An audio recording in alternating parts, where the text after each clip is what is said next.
चाय बनाता था, मैं ही चाय देता था, मैं ही प्रीच करता था, मैं ही गाता था, मैं ही प्रार्थना करता था, आमीन होने के बाद दरी मैं ही उठाता था, सब कुछ मैं ही था वहां। 2 लोग 3 लोग थे। सुनो, बेदारी के लिए आपको राइट स्पिरिट चाहिए।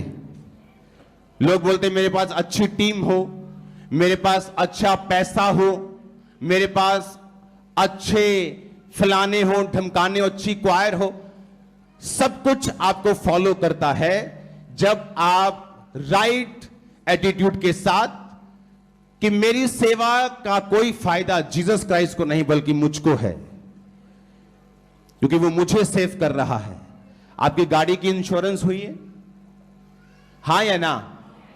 आप नेगेटिव हैं क्योंकि आपने इंश्योरेंस कराई, क्योंकि आपको लगता है आपको एक्सीडेंट होगा।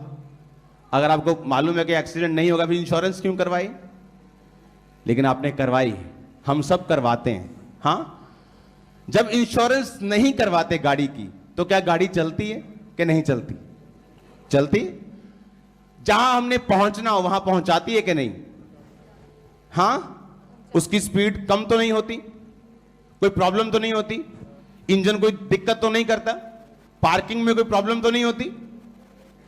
बट फिर भी जो लोग सेवकाई में नहीं हैं वो बिना इंश्योरेंस के लोग हैं।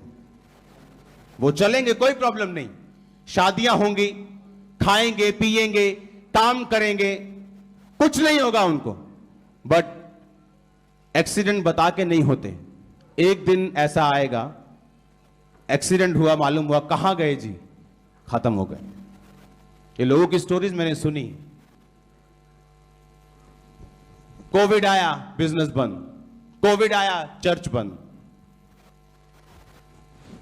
क्योंकि हम इंश्योर्ड नहीं थे। परमेश्वर की सेवकाई आपकी इंश्योरेंस है। अगर आपकी इंश्योरेंस नहीं हुई, हो सकता है 10 साल कोई प्रॉब्लम ना हो, बट एक दिन, वो एक दिन 20 साल में अगर एक एक्सीडेंट हो तो चलेगा? नहीं चलेगा। 10 साल में एक बार करंट लग जाए थोड़ा हैवी सा, चलेगा? एक बार ही नहीं चलेगा। बैड डे एक ही सारी सिचुएशन को चेंज करता है, क्योंकि वो लोग इंश्योर्ड नहीं है, उनकी इंश्योरेंस नहीं है। हालेलुया। आप जब सेवा करते हैं अपने पास्टर्स पर एहसान नहीं और जीसस क्राइस्ट पर एहसान नहीं करते, आप अपने आप के ऊपर एहसान कर रहे हैं। सेवकाई आपकी इंश्योरेंस है। एक सेवा करने वाला इंसान दूसरे से ज्यादा सिक्योर है।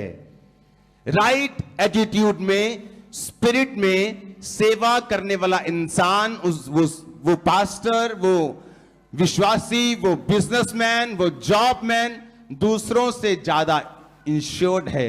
उसे कुछ नहीं होगा। जब वो एक्सीडेंट से होकर भी गुजरता है, उसे मालूम है कुछ पे नहीं करना, ऑलरेडी पेड हो चुका है, नथिंग, कोई प्रॉब्लम नहीं। अब कौन सेवा करेगा?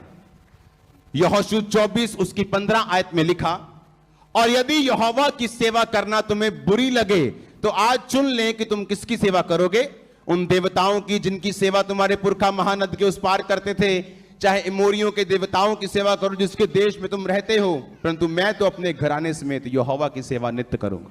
आपको मालूम किसको कहा यहोशू ने? किसको बोला? प्रधानों को।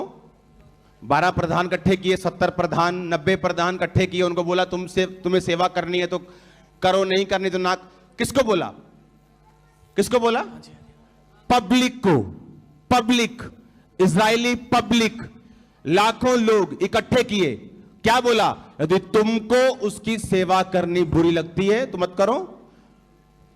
इसका मतलब जब वो सेवा करने के लिए बोल रहा था तो फुल इजराइल को बोल रहा था। मैंने कल आपको नए नियम से एग्जांपल दी थी। जीसस क्राइस्ट 500 से अधिक चेलों को जब बोले कि जाओ और बैप्टाइज करो लोगों को, उन्हें चेला बनाओ, तो वो 12 प्रेरितों को बोल रहे थे के विश्वासियों को बोल रहे थे।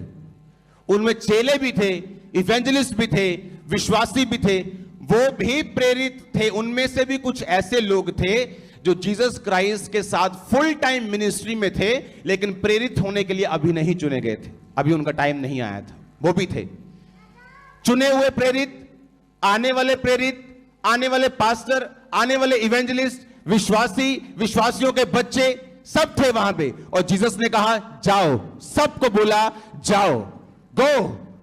प्रेरितों के काम, प्रेरितों की योजनाएं नहीं, प्रेरितों की बातें नहीं, प्रेरितों के काम, एक्ट्स ऑफ अपोस्टल्स।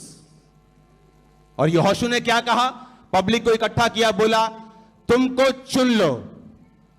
यदि यहोवा की सेवा करना बुरी लगे तो आज चुन लो तुम किसकी सेवा करोगे। उन देवताओं की जो तुम्हारे पुरखे करते थे, उन अमोरियों की देवताओं की जिसके देश में तुम रहते हो, परंतु मैं तो अपने घराने समेत यहोवा की सेवा करूंगा। उसके घराने में उसका बच्चा भी था, उसका भतीजा भी था, उसकी वाइफ भी थी, उसकी मां भी थी, बाप भी होगा, सब कुछ, सारे रिश्तेदार, पूरे घराने समेत कहता मैं यहोवा की सेवा करूंगा।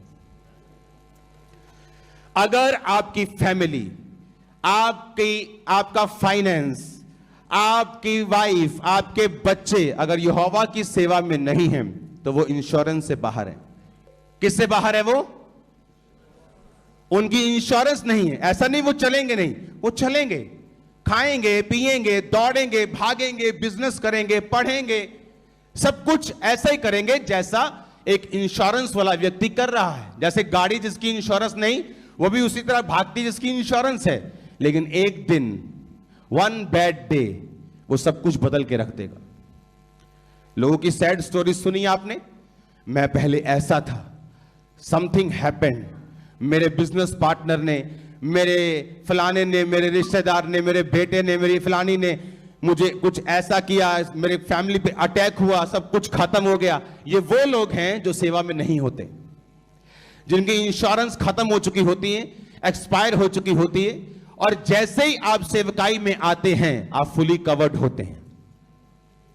मुसीबत धर्मी पर भी आएगी, मुसीबत पापी पर भी आएगी, मुसीबत सेवकाई करने वाले के ऊपर भी आएगी, मुसीबत सेवा करने वाले ना सेवा करने वाले के ऊपर भी आएगी।